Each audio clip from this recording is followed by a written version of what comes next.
Welcome to another video by Liminal Spaces. So we're doing another Philip K. Dick book, which is great. This is Piper in the Woods. And I really enjoyed this one. I think this is the second time I can say that probably I could have guessed that this was written by Philip K. Dick if I didn't know that before I started reading. It's got a couple of themes of his that seem to come up often, so I really enjoyed that. So the basic outline of this thing is that a general calls a doctor, and Philip K. Dick always makes... Okay, so this was first published back in 1953, and in all of these early stories so far, anytime somebody calls someone, he makes a big deal out of the fact that their face shows up on the screen, right? Because he's really trying to point out that they're using a video phone, which I think is pretty funny. So this general calls this doctor and he says, I'm in charge of this specific unit of people that are on this asteroid, and one of them has kind of gone a little bit crazy, and I need you to fix the problem because this asteroid is very important to us and I want to make sure that everything goes smoothly. So the book opens with the doctor interviewing this guy, and this opening line is just brilliant. He says, "Well, Corporal Westerberg," Dr. Henry Harris said gently, "just why do you think you're a plant?" Which is a great opening line, right? So he explains to the doctor that he has become a plant. And the doctor's like, well, when? And he says, I can't tell you. And he says, how?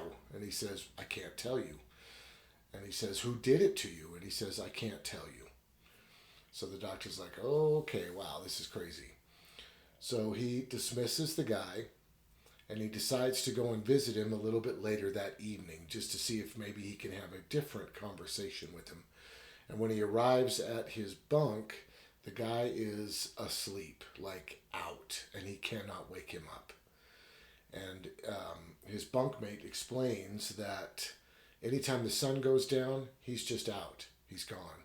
And the minute the sun comes up, he jumps up, goes outside, and just basks in the sun all day. And then the sun goes down, he comes back in, and he's out. So he calls the general back, and he's like, I'm not getting much information here. When did it occur? And he says, well, he just wandered off into the woods one day, and he decided to stop working. And the general explains that he thinks that he's just being lazy, that he's just decided that he doesn't like working, so he's just going to be this lazy bum and not show up to work each day and just sit out in the sun all day. And then the general gets a report that there's 5 more people who have turned into plants. So he sends all 5 of those to the doctor, and he says, Doctor, I'm putting you personally in charge of this. I need you to figure out what's going on and make it stop. So the doctor says, okay. He has this thing called the shock box. And this shock box can, first off, it kind of paralyzes you. You can't move at all. And it takes away all of your inhibitions and makes it so that you cannot lie. So he hooks everybody up to the shock box, and they all tell him, I can't tell you. I swore that I wouldn't mention to anyone how I turned into a plant, but I am a plant, and I prefer being a plant like this. So he finally hooks up one person, and he describes this. This is kind of in our science category. He describes this as a person who has... If a person has a mind that is highly differentiated and has a lot of repressed material, then the shock box really works on them. So that's kind of the science psychobabble that they use to describe how this shock box works, right? You got to have a lot of repressed stuff going on, I guess, and very differential. So he hooks up another person to the box who happens to meet those qualities, and The person explains to him that he hasn't literally turned into a plant. He has just taken on the mental attributes of a plant. He has been taught the ways of a plant and determined that he would like to live like a plant. And when asked who taught you this, he explains that it was the piper in the woods that taught him how to become a plant like this. And it's very hard to get that information out of him because he had promised not to tell, but his brain was differentiated enough that he could actually break his promise and tell the doctor how. So the doctor realizes that if he's going to actually try to solve this problem, he needs to get to that asteroid and he needs to meet the piper in the woods. So the doctor gets packed, he gets on a ship, he takes off to the asteroid. The asteroid, of course, is by Jupiter. It's part of the asteroid belt, which means it's really far from the sun, but it is described as a very sunny, beautiful, green, watery place. When he gets off the ship, he explains that it's really bright there because all of the light that Jupiter reflects is hitting the asteroid. Now, of course, I couldn't say either way. I feel like there would be less sunlight there than on Earth, but they make it sound like it's just insane because Jupiter is basically a giant mirror and it's just shining down on this asteroid. So they try to get inside as quick as possible because it's super bright there and it's pretty dang hot. And the person who runs the base is like, right now we have 30 people who have all decided to become plants and we really need your help. I'm super glad that you're here. And he says, what are you going to do to fix this? And he says, well, I want to meet the piper in the woods. And the guy says, well, there are indigenous people, we believe, on this asteroid. We believe that they actually came from Mars a long time ago, but they are not culturally advanced in any way. They're not scientifically advanced. It's just this little tribe. And he said when we first settled here, they would kind of hang around and see what's going on, but eventually they just kind of disappeared into the woods. So he says, okay, I'm going to find this tribe and I'm going to ask them to help me find the piper in the woods. And the general says, all right, if you just go that way, of course, you'll run right into the forest. And it's kind of neat. He explains that if you walk for 6 hours, you will walk around the entire asteroid. That's how small it is. He says you can go any direction. As long as you go in a straight line, you will hit this base again in 6 hours. So that's pretty cool. So he's like, okay. So he takes off into the woods. And he sees animals, he sees little bugs, but there's nothing dangerous there. It was explained to him. There's no poisonous snakes or poisonous bugs. There's no large mammals that like to eat things. It's very safe. Just little bugs and a snake every once in a while, but nothing poisonous. So he goes on this little journey and he travels for about 4 hours. He finds this riverbed. He starts following this dry riverbed, and eventually it becomes kind of moist, and then it becomes kind of muddy, and then he can hear water, and he goes to this little watering hole that has this waterfall, and there is one of the tribe people there. She's completely naked. She's been bathing or swimming or something, and Philip K. Dick takes a little bit of time to describe her and how beautiful the guy thinks she is, and I think that this is. We've talked about how Philip K. Dick always kind of fails in the heart category because he's not good at defining characters. I think in this case, he was actually kind of trying to define a character. He wanted to talk about this person and give them specific traits, and I think it's kind of successful. It's just not. It's really generic, you know. I can definitely tell when she's the one that he's focusing on rather than the plethora of male characters that we've already met, because they're all exactly the same. But of course, he handles her slightly differently because he wants her to be attractive.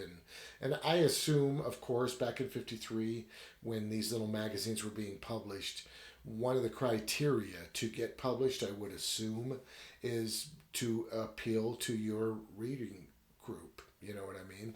And I think a tiny bit of sex thrown in. It's probably why the covers look like that too. Why they've got those women drawn, and it was just a thing. It's still a thing in movies. You know, I know that if you cast good-looking people instead of people that aren't so good-looking, you'll probably sell more tickets. Right? It's just a trait of ours, I guess. And it's too bad that we're caught in a cycle or in some kind of a loop. I think that initially was true, and then we got used to it, and that made it more true, which made us more used to it, and that made it more true. And I feel like we're just in this weird loop, which is kind of too bad, because it would be good to get away from that, at least for specific subjects. It's always funny when you go see a movie about like a real person, and the person they cast looks nothing like the real person because they need somebody who's attractive. You know what I mean? But that's a whole thing. Anyway, so he talks to the woman. Turns out she speaks English. Not sure how that is, but he asks her, "Will you take me to the Piper in the Woods?" And she says yes. And she goes walking off, and he follows her, and then it immediately cuts to him getting back to the doctor's office. He's left the asteroid, everything. He's back home. There's a couple people helping him carry his bags, and they're like, "How was your trip?" And he's like, "Oh, it was great. I got a ton of work to do. I've got to, I'm going to get all packed up, and I'm going to actually head back there tomorrow." And they're like, "Okay, great. You get all packed up. We'll see you at dinner, and we'll talk to you later."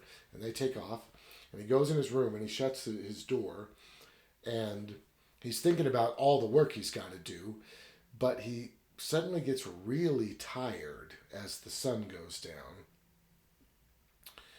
And he thinks to himself, "Well, maybe I can push this off a little bit. I'm really tired." And he digs through his bag, and he pulls out a duffel bag full of dirt. And he dumps all the dirt on the floor of his room, and he lays down in the dirt, and he goes to sleep. And that's the end. So clearly he's trying to do kind of a Twilight Zone thing where the person who's supposed to stop the problem actually gets infected or becomes part of the problem, right? So we never met the Piper in the Woods. Or maybe she was the Piper in the Woods and he just didn't know it, you know? And another weird thing that I did skip, which I should explain, as he's explaining that he's got a lot of work to do and he needs to go back to the asteroid tomorrow, he explains that he's figured out that there is no Piper in the Woods. That all of it is inside their minds and they're just lazy. They don't want to work. But it's not just, "That's a good idea. I could use that and not work." They have really convinced themselves psychologically that they've been working hard all their lives. They get to this asteroid and they see all these people that are just living in the forest, and they can't say to themselves, "I want to be lazy too." So they have to invent this Piper in the Woods to justify their being lazy, basically. And he explains all of that, and then he goes in and lays down in the dirt. So it's really interesting that the Piper either made him think that or made him promise to say that. One of the two. We don't know because we didn't meet the Piper at all. All right, so let's talk about thoughts about this. And I should say, always, if you can read this story, do it. Do it. Do not just listen to my stupid rambling about it. Seriously. Philip K. Dick is obviously a much better storyteller than I am, especially for his own stories, right? And he's taking the time to write it down and everything. Read it. Read it. It's totally worth it. They're all short. Ton of short stories. But stuff that we thought about it. First off, that opening line is great. I loved, it's weird because I'm like, oh, I got to read this thing so I can make a video. You sit down, open it up, and you read that line. So why do you think you're a plant? And I was instantly like, I'm so glad I'm doing this, right? So that's great. Um, some of the people that get infected are female. All of this is military, all right? Some of the people that get infected are female, but he goes into great lengths describing how they're not part of the military. They are secretaries and things that just happen to be working on the base. And I thought that that was kind of interesting. I always need to remind myself that this wasn't written today. You know what I mean? All of this has to be taken with the idea that it's 1953. World War II had ended recently. McCarthyism was building up, and um, it was a different world. A different world. So it's worth keeping in mind as you go through these. There is an interesting reference, which is kind of one of the things that helped me kind of see that this was Philip K. Dick. It's not really a religious reference, but it kind of is. The general is saying, now I know how Tiberius felt when Christianity showed up in the higher ranks, which I thought was a very interesting quote. I don't know anything about Tiberius, or I assume it's Roman history and the arrival of Christianity and that kind of stuff. But I don't know anything about that. And this quote was very interesting to me to have this new influence show up as you're trying to be a dictator and control everything. And suddenly you start seeing people talk about it that you used to trust. And, that's an interesting quote. And especially in this case where people are turning into plants, right? Um, so for the science of it, I didn't really buy that asteroid would be so brightly lit and have so much life, you know. And of course, we hadn't been out there, right? Obviously, it's 1953. Like, we literally know nothing about what it would look like on the surface of an asteroid. We still don't know much, but we have been out there at least. Like, if you want, you can say, what does the sun look like from Jupiter? And you can see, a star filled with a brighter spot on it, We have that stuff, but he didn't have anything like that. So I don't fault him for that, but I was a little bit pulled out about the idea of this asteroid being just sun baked, you know what I mean, with all these plants and everything on it. That was a little bit strange. Also, the shock box. I'm not sure why it was called a shock box. He does explain that it's not painful in any way, but I guess he doesn't explain this, but I assume they must be shocking part of his nervous system so that he just loses all inhibition and he can't move at all. So that was interesting. The shock box, I didn't love the description of it with the repression and all that stuff, making it work better. I don't know. It sounded just kind of made up, which is okay. Star Trek does that all the time, right? Some kind of scientific phrasing so that they can sound like they know what they're talking about. So that was a little weird. But the overall theme of it I found really intriguing. This strange idea that they would choose to become lazy. And all of this, because they're talking about plants, all of this for me went to kind of 60s hippie kind of culture. Probably later 60s, but I wasn't alive then. I don't have any specific ideas about that time except for what I was taught, as I grew up. But I feel like that and this is only 1953, but I feel like this is some kind of, and it could be just pure luck. Maybe it has nothing to do with anything, but it seems like it's kind of this reaction to like World War II vets looking at younger people and kind of a generation thing and thinking to themselves, "Oh, you're lazy. You don't have any idea what it's like, to truly be on the battlefield and to." Um, I just got this really weird vibe about different generations with different ideas about how to live. Do you need to bust your butt all the time?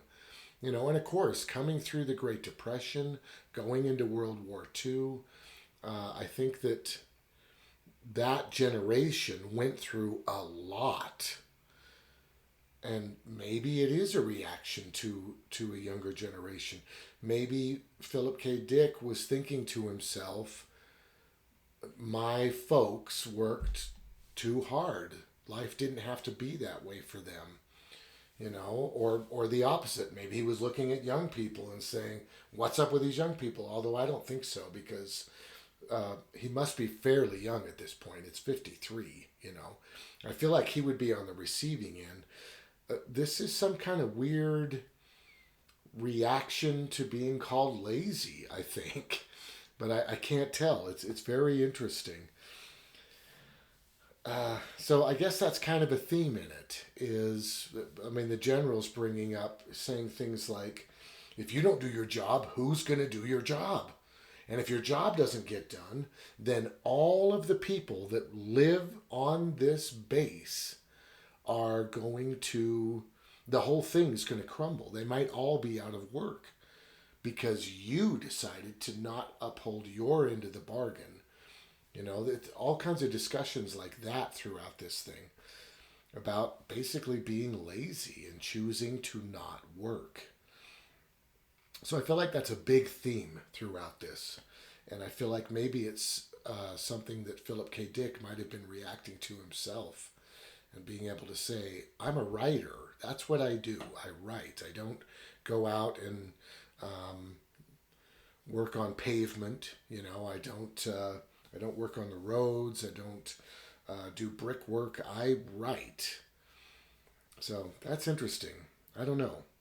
But I feel like that's just a big theme through this. All right, so our 4 criteria. Of course, heart, we're just going to skip. It's just not there. Science, I like the places he tried to go. I don't think he was really successful with them, but I really liked that he tried to go there. It was cool. It was cool hearing about that weird asteroid and all of the light bouncing off of Jupiter and hitting the asteroid, and it was interesting. So for science, I'd probably give it like a 7. I think it's pretty cool. It's good. Philosophy, I think there's a lot of philosophy in this. I'm going to give it a 9. And the reason I say that is because if I'm right about the theme, and if this is a personal issue for Philip K. Dick, then I think that it's neat that he was trying to be honest in his story. He wasn't just making this up, I don't believe. I believe someone maybe called him lazy, or he was beginning to feel pressure to do more, or he felt like he was being lazy. In some way, I feel like this was kind of a personal thing for him. And I don't get that very often, especially from these early stories. Right? He was just making stuff up. And that's cool. I like reading stuff that's been made up. But it's interesting that this one seems a tiny bit more personal. So I liked that. I'm going to give it a 9 for philosophy. And as for awe and outer space, I think I'm going to go a 9 again. I know that that's kind of high, but I feel like he was really trying. Like when you think about First Contact, and this, I don't think this is really a first contact story because they talk about Martians. Clearly they've met aliens before.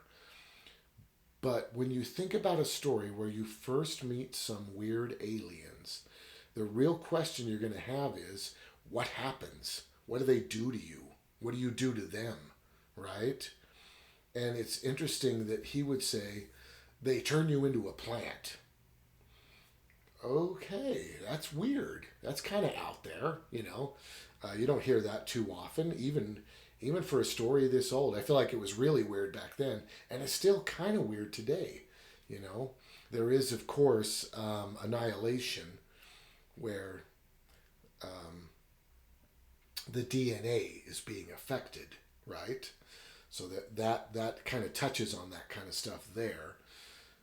But honestly, it's not that common. It's kind of cool.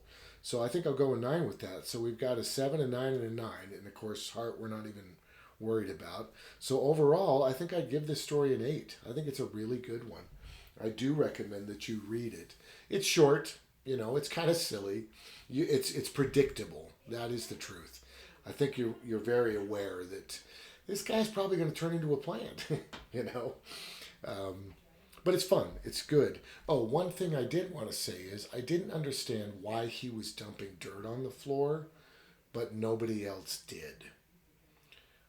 And I feel that sometimes in these stories. I feel like he writes something and he gives it maybe to friends or to an editor or something. They give him notes and then he makes corrections or changes.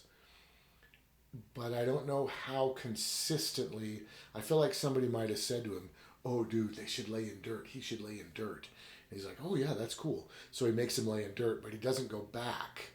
You know what I mean? He doesn't think about it all the way through. And obviously that changes as time goes on for him as a writer.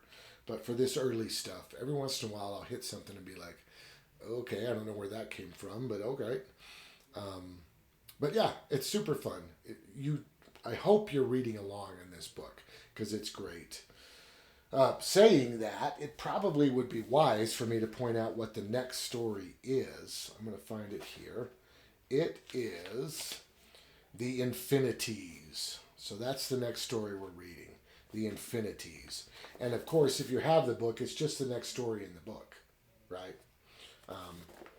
Yeah, and so far we're this far. we're getting through it, and I think this will get us through the 50s. I haven't looked, but I'm thinking this gets us through the 50s, and the next one hopefully is strong into the 60s, because I think we'll really be rolling by then with some crazy Philip K. Dick stuff. But this is fun. This is very cool. I'm glad we're doing it. All right, thank you so much for watching. Have a great day.